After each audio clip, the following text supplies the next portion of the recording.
Good morning बच्चों। Class 12 का coordination compound chapter के अंदर अपन स्टार्ट करने जा रहे हैं एक नई थ्योरी जिसको बोला जाता है वर्नर्स थ्योरी। ठीक है, इससे पहले मैंने आपको कुछ आईयूपीएसी नाम लिखने के लिए बोला था। मैं ऐसी आशा करता हूं कि आप लोग ने वो नाम लिख लिए होंगे और इसके अलावा जितने भी डाउट्स हैं उसको क्लियर कर लिया होगा। अब देखो, उन रूल्स के अकॉर्डिंग जैसे ही आप नाम लिखोगे इजीली नाम लिख सकते हो। अब एक साइंटिस्ट आया था वर्नर ने अपनी एक थ्योरी दी थी। यहाँ से एक्चुअली चैप्टर मेन स्टार्ट होता है। वर्नर थ्योरी ऐसा कहती है कि कोई भी कोऑर्डिनेशन कंपाउंड है उसके जो एटम्स होते हैं, या कोऑर्डिनेशन कंपाउंड की बात करो तो it contains two types of valency. Coordination compound contains two types of valency. अब टू टाइप्स ऑफ वैलेंसी है तो कौन कौन सी है? एक तो होती है बच्चों प्राइमरी वैलेंसी और एक होती है सेकेंडरी वैलेंसी। अब अपन ने तो आज तक सुना है वैलेंसी तो एक ही टाइप्स की होती है जिसमें आउटर मोस्ट शेल में जितने इलेक्ट्रॉन होते हैं वही वैलेंसी होती है। तो ये फिर सेकेंड वैलेंसी कौन सी आ गई? वर्नर कौन सी अलग वैलेंसी की बात कर रहा है? तो वर्नर कह रहा है कि प्राइमरी वैलेंसी तो आप जो मान रहे हो वही है, लेकिन सेकेंडरी वैलेंसी है वो थोड़ी सी अलग है। कैसे? मैं यहीं पे आपको डिफरेंस करके बता देता हूँ कि प्राइमरी वैलेंसी तो जो ऑक्सीडेशन स्टेट होती है आयन की वही होती है। इसका मतलब प्राइमरी वैलेंसी तो ऑक्सीडेशन स्टेट होगी। ऑक्सीडेशन स्टेट तो समझते हो ना बच्चों, जैसे Na के ऊपर +1 चार्ज है तो ये इसकी ऑक्सीडेशन स्टेट होगी, है ना। साथ ही साथ में ये प्राइमरी वैलेंसी तो इसकी एक्चुअली जो आयन की ऑक्सीडेशन स्टेट है, आयन की एक्चुअल वैलेंसी है। सेकेंडरी वैलेंसी ये क्यों कह रहा है कि जो नंबर ऑफ कोऑर्डिनेशन नंबर है इसका वो इसकी सेकेंडरी वैलेंसी है। तो ये होती है कोऑर्डिनेशन नंबर। कोऑर्डिनेशन नंबर सिखाया था मैंने आपको। अब मैं कोई भी आपको कंपाउंड दूं और बोलूं इसकी प्राइमरी वैलेंसी कितनी है, सेकेंडरी वैलेंसी कितनी है, तो आपको ऑक्सीडेशन स्टेट निकालने भी आती है, कोऑर्डिनेशन नंबर निकालने भी आता है। आप बता सकते हो सपोज मेरे पास में मेरा एक कंपाउंड है CrNH3 और यहाँ पे है Cl2। बताओ इसकी प्राइमरी वैलेंसी और सेकेंडरी वैलेंसी कितनी है? तो आपको पता है सबसे पहले तो मैं इसका ऑक्सीडेशन नंबर निकालूंगा। ऑक्सीडेशन नंबर निकालने के लिए इसको x + 6 × 0 0 और ये हो जाएगा -2 = 0। ये 2 उधर गया तो +2 हो जाएगा। तो अल्टीमेटली Cr की वैलेंसी क्या आ गई? प्राइमरी वैलेंसी क्या आ गई बच्चों? +2। बताओ इसकी सेकेंडरी वैलेंसी क्या हो गई? सेकेंडरी वैलेंसी क्या हो जाएगी? इसका कोऑर्डिनेशन नंबर कितने हैं? कोऑर्डिनेशन नंबर मोनोडेंटेड लिगेंड 6 जुड़े हुए हैं, इसलिए सेकेंडरी वैलेंसी 6 हो गई कोऑर्डिनेशन नंबर। तो बड़ा सिंपल है, प्राइमरी वैलेंसी ऑक्सीडेशन स्टेट है, सेकेंडरी वैलेंसी है वो कोऑर्डिनेशन नंबर है। अब इसी के साथ में अगर मैं ये बताता हूं तो ये जो वैलेंसी होती है वो नॉन डायरेक्शनल होती है। कुछ डिफरेंस है ये डायरेक्शनल होती है। डायरेक्शनल मतलब ये क्या स्ट्रक्चर डिसाइड करती है ना। अगर किसी कोऑर्डिनेशन कंपाउंड का स्ट्रक्चर बनाना है तो वो कोऑर्डिनेशन बॉन्ड के ऊपर डिपेंड करता है। कोऑर्डिनेशन बॉन्ड इसके अंदर कितने हैं और किस तरीके से ये बनता है। ठीक है, इसके अलावा अगर बात करूं तो ये जो होती है वो होती है आयोनाइजेबल, ये आयोनाइज्ड हो सकती है, ये नॉन आयोनाइज्ड होती है।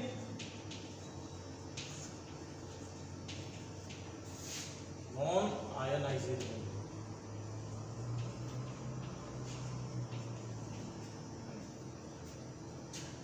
इसको डॉटेड लाइन से बताते हैं, इसको डार्क लाइन से शो करते हैं। ठीक है, एरो वाली लाइन से। तो ये कुछ इसके अंदर प्राइमरी वैलेंसी और सेकेंडरी वैलेंसी के अंदर वर्नर थ्योरी के अंदर वर्नर थ्योरी ऐसा कहती है कि all coordination compound contains two types of valency. First is primary valency, secondary valency. Primary valency is known as their oxidation state and secondary valency is known as their coordination state. अब मैं आपको कोई सा भी coordination compound दूं, आपको उसकी primary और सेकेंडरी वैलेंसी निकालने आनी चाहिए। सपोज फॉर एग्जांपल अगर मैंने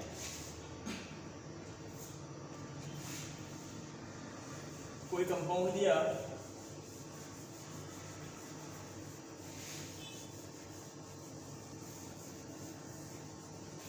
मैंने आपको कोई कंपाउंड दिया Na, ना देके मैं देता हूँ कोबाल्ट कोबाल्ट का दे देता हूँ NH3 whole twice En whole twice, और यहाँ पे मैंने लगा दिया Cl2। बताओ इसकी प्राइमरी और सेकेंडरी वैलेंसी बच्चों क्या होगी। सबसे पहले तो इसका नाम बताओ, IUPAC नाम अगर इसका लिखना चाहें अपन तो क्या लिखेंगे। सबसे पहले इसका लिखेंगे, आगे कुछ नहीं है लेफ्ट साइड में, मतलब कोऑर्डिनेशन कंपाउंड का लिखेंगे। क्या लिखोगे, इसका नाम आएगा बच्चों लिगेंड का नाम। सबसे पहले लिगेंड में एक एमीन है और एक इथाइलिन डाई एमीन है, तो 100% एमीन ही लिखोगे। क्या लिखोगे, डाई एमीन। फिर बाइडेंटेड लिगेंड है तो क्या लगाओगे, 20 क्यों लगाया मैंने, क्योंकि बाइडेंटेड में 2 है, 20 इथाइलिन डाइएमीन।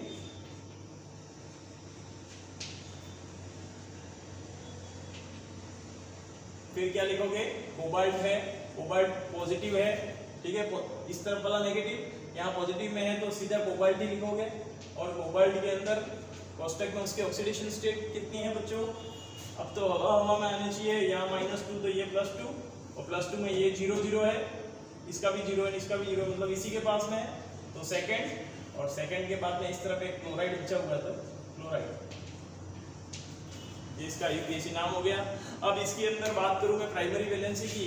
प्राइमरी वैलेंसी बच्चों क्या होती है, ये तो देख के मिल गई आपको। प्राइमरी वैलेंसी है इसकी +2। बताओ मेरे को सेकेंडरी वैलेंसी बच्चों इसकी कितनी है। सेकेंडरी वैलेंसी इट मींस होता है कोऑर्डिनेशन नंबर, और कोऑर्डिनेशन नंबर आपको निकालने आ गया है। 2 बाइडेंटेड है इट मींस 4, 2 मोनोडेंटेड है इट मींस 4 + 2 कितने हो गए, 6। ठीक है, तो इस तरीके से आपको ये वर्नर थ्योरी के अकॉर्डिंग आना चाहिए। लेकिन इसके अलावा देखो कुछ ऐसा टेबल होते हैं जिनके ऊपर कुछ क्वेश्चंस पूछे जाते हैं कि AgCl के साथ में, सॉरी AgNO3 के साथ में कोई कोऑर्डिनेशन कंपाउंड रिएक्शन करता है तो कितने AgCl के मॉलिक्यूल है वो देगा। समझो इसको, जैसे मेरे पास में एक मॉलिक्यूलर फॉर्मूला है,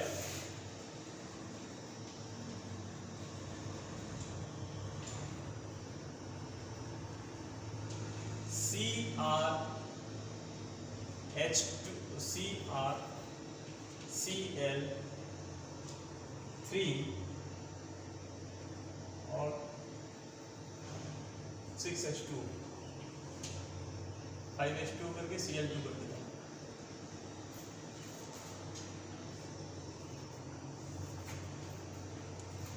CrCl3 6H2। देखो बच्चों, ये मैंने एक जैसे ही कोई कंपाउंड लिया है, अभी ये कोऑर्डिनेशन फॉर्म में नहीं है, अभी इसका क्या है मॉलिक्यूलर फार्मूला लिखा हुआ है।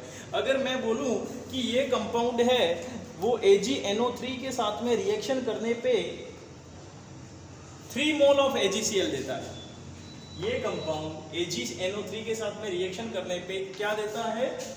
माना ये कंपाउंड X है, अगर AgNO3 के साथ में मैंने रिएक्शन करवा दी, बहुत बार पूछा जाता है ऐसा क्वेश्चन, 3 मोल AgCl देता है और बाकी कुछ भी देता हो, X का कुछ भी इसके साथ में जुड़ जाता हो, ठीक है, NO3 के साथ में, और NO3 के साथ में नाइट्रेट बनाता हो।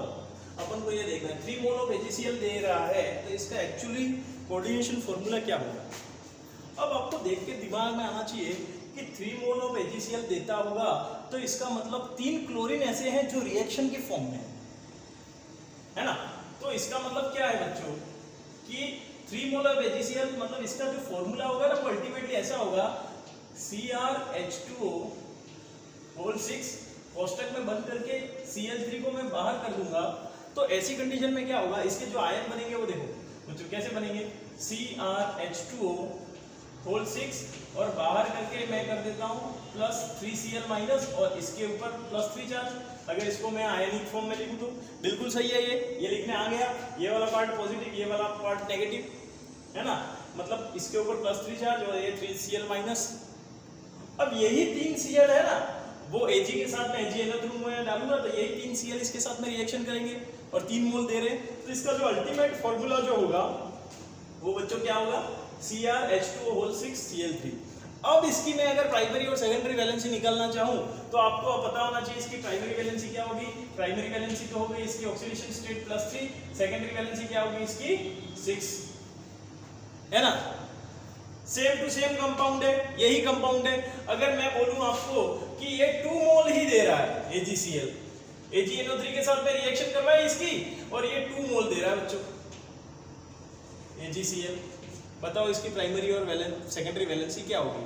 तो आप देख सकते हो इसके अंदर 2 मोल है, इसका मतलब मेरे को 2 क्लोरीन कोऑर्डिनेशन स्फीयर से बाहर कर देने हैं, एक क्लोरीन को फिर अंदर लेना पड़ेगा मुझे। इसका मतलब स्ट्रक्चर कुछ इस तरीके का होगा कि H2 को मेरे को 5 करना पड़ेगा Cl, और बच्चों यहाँ पे मेरे को Cl2 करना पड़ेगा। प्राइमरी वैलेंसी तो इसकी क्या रहेगी बच्चों, वही +3, ऑक्सीडेशन स्टेट तो +3 ही रहेगी। सेकेंडरी वैलेंसी क्या हो जाएगी बच्चों, सेकेंडरी वैलेंसी है वो इसकी हो गई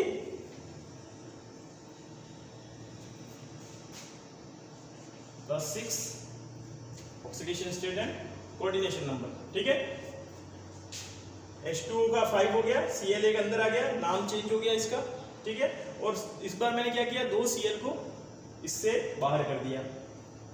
अल्टीमेटली जितने नंबर ऑफ AgNO3 बनते हैं उस हिसाब से आपको क्या होता है, AgCl बनते हैं, उस हिसाब से ये अपना।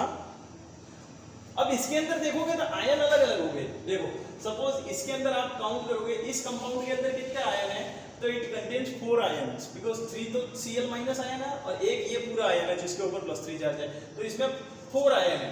अगर इसकी बात करूं तो इसमें कितने आयन है, 2 और 1, है ना, क्योंकि इसमें 2 Cl माइनस आएगा और यहाँ पे -2 चार्ज आएगा, है ना। तो इट मीन्स क्या हो गया कि इसके पास में कितना है, इसके पास में बच्चों कितना हो जाएगा, इट कंटेन्स 3 आयन, 3 तो मतलब 2 तो ये हो गए और एक ये हो गया, है ना। और अगर मैं बात करूं इसका, अगर सपोज एक ही AgCl देता तो कैसे रहता, अगर 1 मोल AgCl देता तो AgNO3 जैसे ही आप ऐड करते इसके अंदर, तो इसका मतलब क्या हो गया, यहाँ पे Cr H2O यहाँ पे बच्चों 6 होगा ना, तो इसका मतलब यहाँ पे 7 होगा, ठीक है। और इस बार क्या करोगे, Cl को 2 कर दो और बाहर Cl कर दो, है ना। इट कंटेन, अब ये कितने आयन कंटेन करता है, 2, ठीक है। ऑक्सीडेशन स्टेट तो क्या होगी इसकी, +3 हुई, ठीक है, +3 ऑक्सीडेशन स्टेट होगी। और यहाँ पे इसका कोऑर्डिनेशन नंबर 6 + 2 8 हो गया, है ना। तो इस हिसाब से क्या होता है, कोऑर्डिनेशन नंबर डिसाइड किया जाता है। वर्नर थ्योरी के ऊपर ये एक्चुअली पता होना चाहिए। वर्नर थ्योरी होती क्या है, Werner theory is only, it says that the all coordination compound contains 2 types of valency. First is their primary valency, which is known as oxidation state, and secondary valency is known as their coordination number. Okay, अब कल अपन VBT और MOT पढ़ेंगे बच्चों, फिर एक दिन isomerism पढ़ लेंगे, ठीक है। इसमें कोई डाउट हो तो मुझे पूछ लेना।